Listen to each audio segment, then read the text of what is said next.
Hello, and welcome to this week's recap of the LEC Spring Split. We've got the teams and their records, their best performer of the week statistically, and then the best performers in each role statistically from the last three games from last weekend. Keep in mind, like I said, it is stats based, so I'm working on that. Now, Fnatic 3-0, the only 3-0 team this past week in the LEC. Humanoid was their star. They beat Giant X, G2, and Vitality. Humanoid was tied with Exakick and DOS for the best performing lane, if you will, in the past week. Statistically based off of KDA, KP, and my return on investment stat, which I'll get into. G2 went 2-1. Yike was MVP. Team Heretics, Giant X, both were beaten. Fnatic was the loss. G2, of course, glorified scrimming as far as I'm concerned. No matter what comp they're playing, I mean, G2 is the type of team that kind of takes their foot off the gas once they're locked in. We're going through all the teams with winning records first. So BDS 2-1. Adam was their best player, beating SK and Giant X, losing to Heretics. Two teams they should beat if you're BDS. It's been a year that they probably would have liked more out of thus far, but there's still a lot left. Team Heretics 2-1. Wonder MVP beating BDS and SK, losing to G2 as Heretics continue to improve with 0, I'm going to go 0 in mid lane. Vitality 2-1. Photon, their best player, beating Mad Lions and Rogue, losing to Fnatic. So 2 wins they must have as Vitality, alongside Heretics, kind of take the spots of BDS and Mad Lions from Winter. Now, KC went 1-2. Seiken was their best player, beating Mad Lions Koi, losing to Rogue and SK. Mad Lions Koi 1-2. Elyoya, their best, beating Rogue, losing to Vitality and KC. Rogue 1-2. Finn, their best player, they beat KC. So you see the triangle there between Carmine Corp, Rogue, and Mad Lions Koi. Not a great look if you're Mad Lions to be trading games with these teams, losing to Vitality and Mad in the case of Rogue. SK, SK beat SK went 1-2.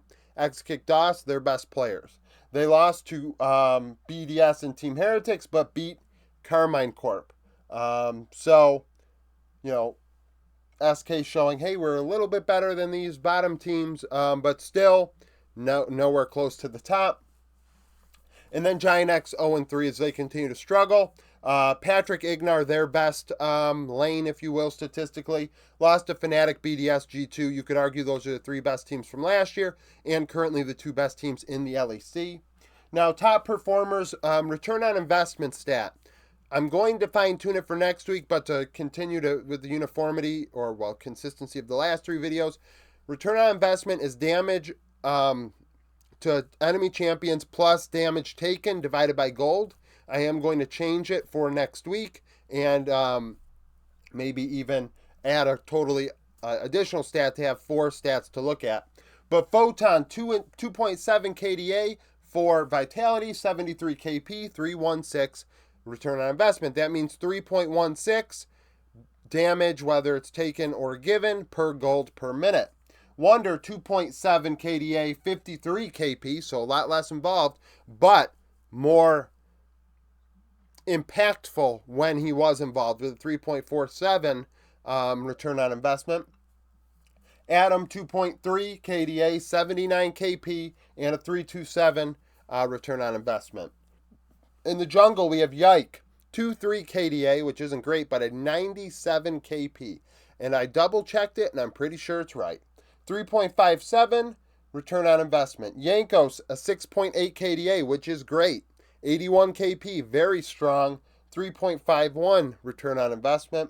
Elyoya, 2.6, 79, and 3.54. No surprise that those 3 are leading the way. Mid lane, we do, get some question marks here. So Humanoid, great week, 8 KDA, 82 KP, 2.82 return on investment. Involved and isn't dying, which is a big deal. A lot of players are not involved, and therefore they don't die. Seiken, 2.2 KDA, 73 KP, but a 3.22 return on investment. So when he is involved, more things are occurring, at least to him or from him. Niski, him and X-Kick Doss benefit from that long game that they played. I believe it was the game against KC. So that's also why the carries from KC are on the board.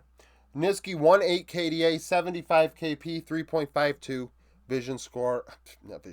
return on investment, which is very high. I mean, it's higher than the top laners, and it's almost as high as the highest junglers, which we've seen. And I said yesterday, actually, that the return on investment stat for carry-oriented players, or at least in those roles of mid and AD carry, are not as high as the top and jungle, because top and jungle tend to take the champions that are more weak side tank oriented, Scion, Malphite, things like that, or just build tanky, and the mid and AD carry don't. So when Niski has this crazy amount of return on investment, it's actually something to note that he was very effective in making the most of the resources he was given.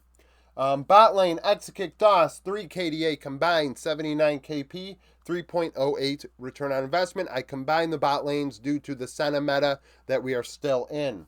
Flackid Trimby, 3.7 KDA, 82 KP, 2.29 return on investment. A very big difference there in the return on investment.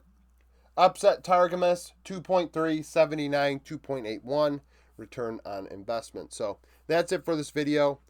Comment down below if you think the return on investment stat can be altered as well. Somebody suggested maybe doing shares relative to the team and things like that, and I think that's a valid idea, and I'm going to look into it. If you have anything else, comment down below. Like the video if you liked it. Subscribe to the channel for daily League of Legends content. Follow me on Twitter. Join the Discord. Become a YouTube supporter. And hope to see you again tomorrow.